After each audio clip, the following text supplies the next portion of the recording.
eu devo entender? É ambos e nenhum ao mesmo tempo. Não é possível entender isso, não com a mente. A mente é basicamente uma máquina que processa o mundo somente em termos de quero isso e não quero aquilo. Buda ensinou que podemos nos afastar do mecanismo e simplesmente observá-lo funcionar. Testemunhamos assim a fantástica confusão de desejos, medos, vontades e memórias que é a mente.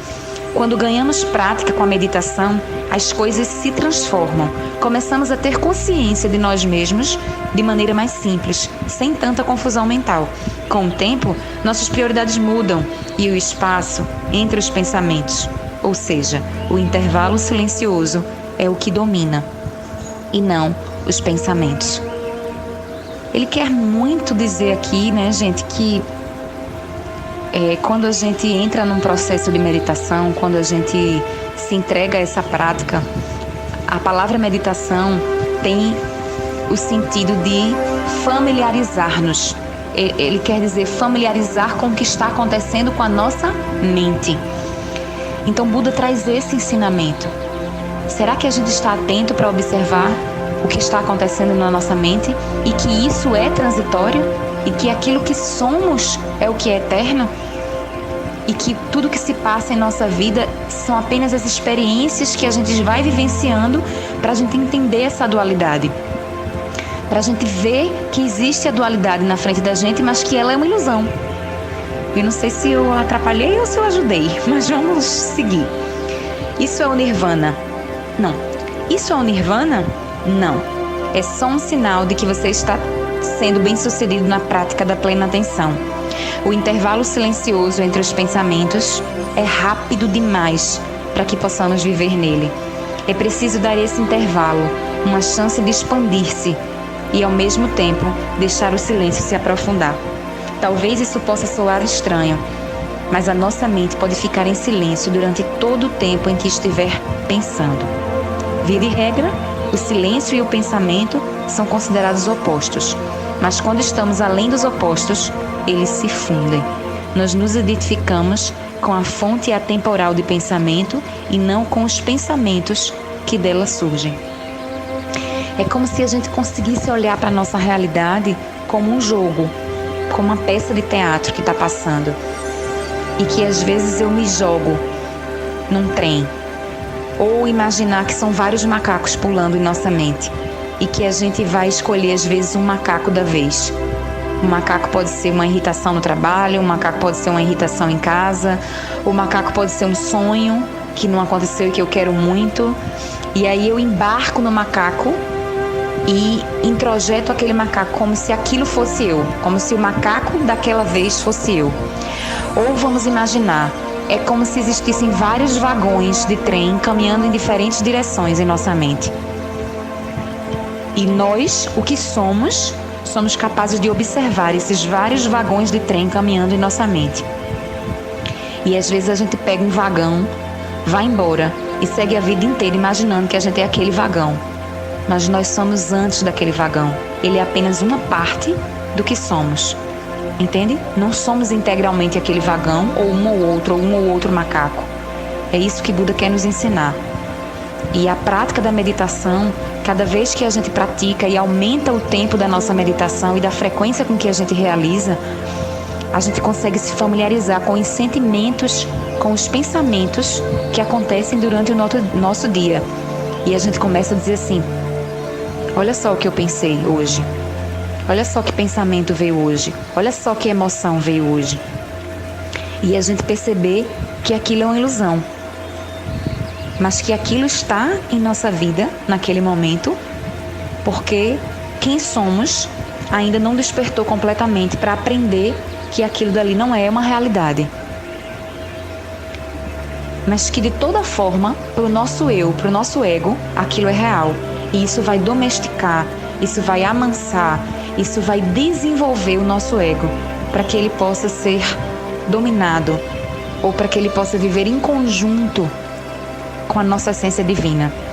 Eu não sei se ajudo ou atrapalho com minhas explicações, mas eu tento para mim mesma explicar o que acabo de ler. E eu espero que de alguma forma isso contribua para a compreensão de vocês.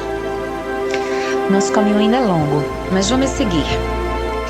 E que vantagens isso traz? Supondo-se, claro, que eu dedique meu tempo a atingir tal estado. Podemos falar das vantagens em termos apaixonados que parecem muito atraentes. Atingimos a paz. Não sofremos mais. A morte não causa mais medo. Assumimos um controle inabalável de nosso próprio ser. Na verdade, as vantagens são bastante individuais e surgem em seu próprio ritmo. Cada um de nós num estado diferente de irrealidade que é bastante impessoal. Posso ser obcecado, enquanto outra pessoa é ansiosa e uma terceira deprimida.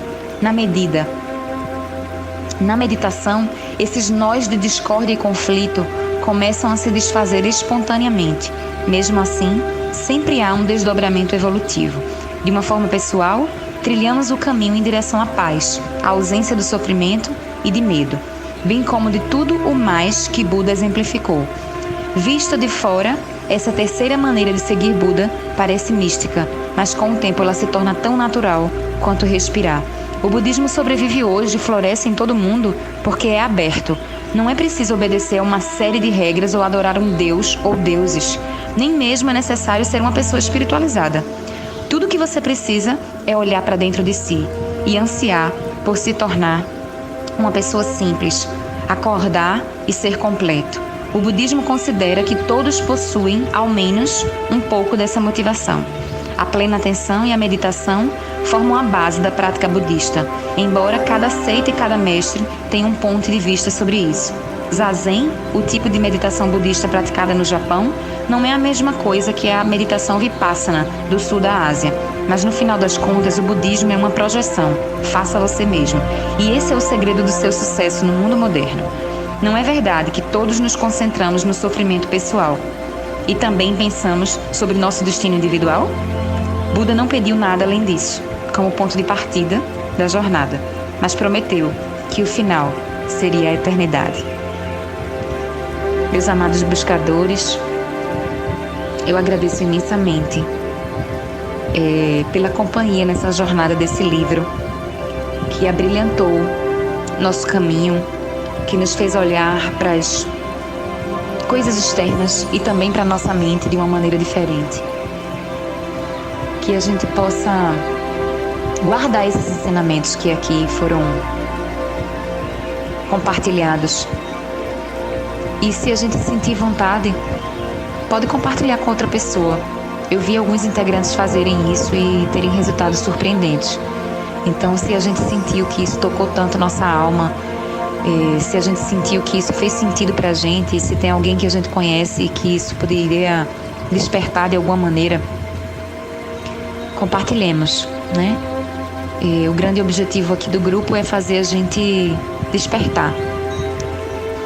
E tanto que o nome do grupo é Em Busca do Buda Interior. E essa busca é incessante, né? Salvo se a gente consegue aqui nessa encarnação atingir a iluminação. Eu dedico os méritos de todo esse livro, de tudo que a gente já fez aqui no grupo, de tudo que a gente já conversou, já trocou, das mensagens de carinho que recebi aqui. Eu dedico todos os méritos dessa prática a todos os seres sencientes e torço para que todos nós possamos despertar para as verdadeiras causas do sofrimento, que a gente supere essas causas do sofrimento, que a gente encontre as verdadeiras causas da felicidade, que nós superemos toda a nossa estrutura kármica, que nós manifestemos lucidez de forma instantânea e natural, que nós possamos desenvolver formas de verdadeiramente beneficiar os outros seres e que nós encontremos nisso a nossa fonte de alegria e de energia. Que todos nós sejamos felizes e superemos o sofrimento. Bênçãos e luz.